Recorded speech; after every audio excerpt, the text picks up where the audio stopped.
আগামী 15ই জানুয়ারি মকর সংক্রান্তি, পৌষ মাসের শেষ দিন অর্থাৎ পৌষ সংক্রান্তি। আমরা পৌষ মাসকে মা লক্ষ্মীর মাস বলে মনে করি। তাই আজকের ভিডিওতে আমি আপনাদের জানাতে চলেছি মা লক্ষ্মীকে সন্তুষ্ট করার জন্য এমন কিছু বিশেষ উপায়, যে উপায়গুলি আপনারা অতি অবশ্যই নিজেরা প্রত্যেকেই করতে পারবেন। তাই অনুরোধ রইল, ভিডিওটিকে দেখুন এবং পারলে অতি অবশ্যই করুন। নমস্কার, স্বাগত জানাচ্ছি আমাদের পৌরাণিক কথা ইউটিউব চ্যানেলে। প্রথমবারের জন্য দেখলে ভিডিওটিকে দেখুন, ভালো লাগলে চ্যানেলটির সঙ্গে থাকবেন সাবস্ক্রাইব করে, পাশের নোটিফিকেশন বেলটি অন করে। আর যদি আপনি ইতিমধ্যেই আমাদের চ্যানেলের সাবস্ক্রাইবার হয়ে থাকেন তো অসংখ্য ধন্যবাদ আমাদের সঙ্গে থাকার জন্য।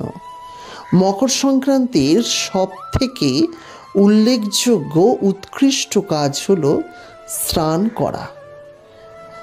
আপনারা প্রত্যেকেই জানেন গঙ্গাসাগরের মেলা হচ্ছে, যেখানে দেশের বিভিন্ন প্রান্ত থেকে বিভিন্ন সাধু এসেছেন এই মকর সংক্রান্তির পূর্ণ লগ্নে স্নান করতে।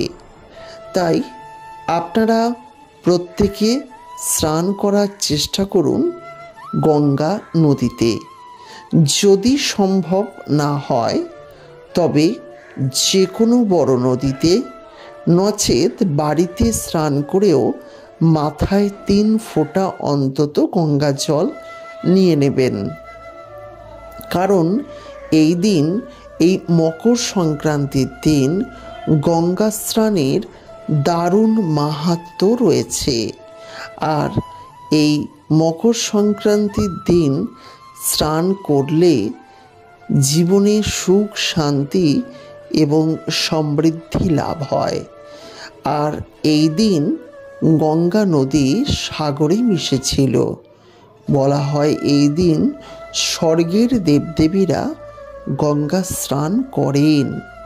তাই আপনাদের কাছেও অনুরোধ রইল, যদি সম্ভব হয় আপনারা অতি অবশ্যই মকর সংক্রান্তির দিনে অবশ্যই বন্ধুরা পুণ্য স্নান করার চেষ্টা করবেন। আপনারা যদি সঠিকভাবে স্নান করার চেষ্টা করেন, সুফল লাভ অবশ্যই হবে। তাই মকর সংক্রান্তির দিন আপনারা চেষ্টা করবেন পুণ্য স্নান করার, যার ফলে সুফল নিশ্চিত রূপে লাভ হবে আপনাদের। যারা বাড়িতে করবেন অন্তত গঙ্গা জল মাথায় নেবেন। দ্বিতীয় কাজটি হলো, এই দিন অতি অবশ্যই কাঁচা বস্ত্র পরিধান করুন, হলুদ অথবা লাল রঙের, এবং গৃহে মা লক্ষ্মীকে সঠিকভাবে আরাধনা করুন, সঠিকভাবে পূজা পার্বণ করুন, যাতে আপনাদের যে কোনো কাজটি সুসম্পন্ন হয়। আপনি যে কাজটি করতে যাচ্ছেন না কেন, প্রতিটি কাজে যেন কোনো বাধা বিপত্তি ব্যাঘাত না ঘটে, এই দিকটি আপনি খেয়াল রাখবেন। তাই আপনার যেন কাজ সুসম্পন্ন হয়ে থাকে, এই বিষয়টি অতি অবশ্যই আপনি খেয়াল রাখবেন।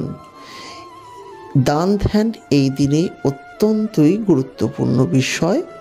তাছাড়া আপনারা অতি অবশ্যই গরিব দুঃখীকে বাড়িতে অন্নভোজনও করাতে পারেন। এই দিনটি এত শুভ দিন, আপনি যে যেমন কাজ করবেন ঠিক সে তার থেকে তেমনই বেশি বেশি ফল লাভ করবেন। তাই চেষ্টা করবেন এই মকর সংক্রান্তিতে কিছু শুভ কাজ করতে। শুভ কাজ করলে সুফল প্রাপ্তি বেশি হয়, জীবনে বাধা বিপত্তিগুলি কেটে যায়।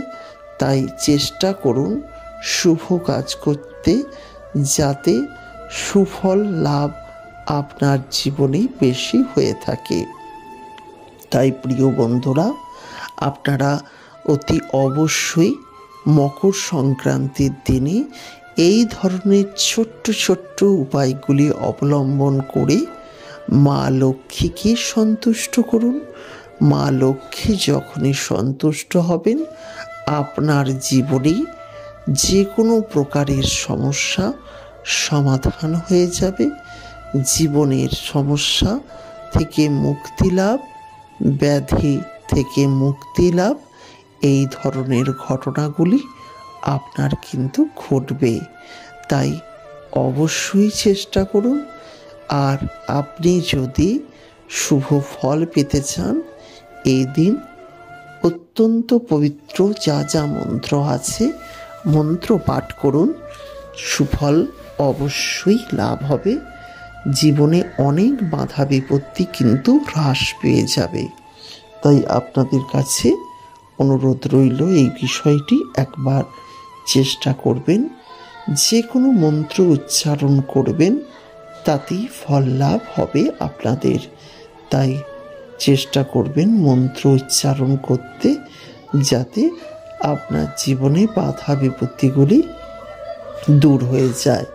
ভিডিওটি দেখার জন্য অসংখ্য ধন্যবাদ।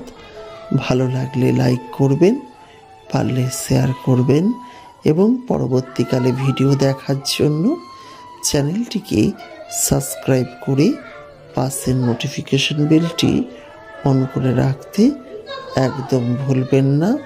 ভালো থাকবেন, সুস্থ থাকবেন, আপনার পরিবারের প্রত্যেকটি মানুষকে ভালো রাখবেন, এই কামনা করি। আবার দেখা হবে নতুন ভিডিওতে। ততক্ষণ পর্যন্ত প্রত্যেককে ভালো রাখার দায়িত্ব আপনার।